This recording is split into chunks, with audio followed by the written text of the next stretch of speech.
Good morning, Philippines. Time check 4:47 in the morning. So magsugod na pagmini Kuya Lawrence. Og dyan yung sangit-ngit gid siya, guys. So din nami dapit sa Dika nga subdivision.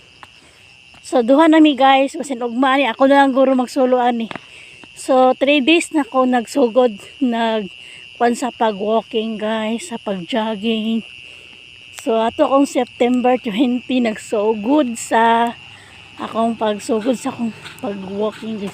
So pasensya mo sa akong storya sa akong tingo, guys, kay hangos yun, guys. Okay, layo-layo baya pod ang amo ang gi-walkingan, guys. Murag gikan sa Kugman to Kasinglot, guys, among gibaklayan. Happy smile, nice word.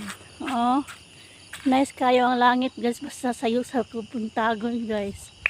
Makita nimo ang kahayag sa langit.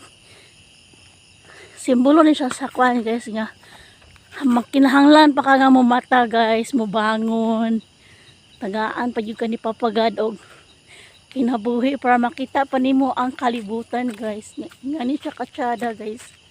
Welcome to my vlog. Hi, guys, welcome to my vlog. So mag-exercise si daron, guys, para mo gamit atong kwan, guys, ba atong fats kay para kuan na, guys. Kinahanglan lagi ko mag-exercise kay dako na murag di dako akong dili gid murag di dako na gid akong lawas, guys. Murag sa kwan, murag sobra na ako sa 70 plus nga kilo, guys. Huwag na ako sa 80. Kaya akong tiyan bloated kayo, guys, pero dili ko burus, guys, ha. Nagkuan ko, family planning ko, guys. Welcome siya. Thank you, guys.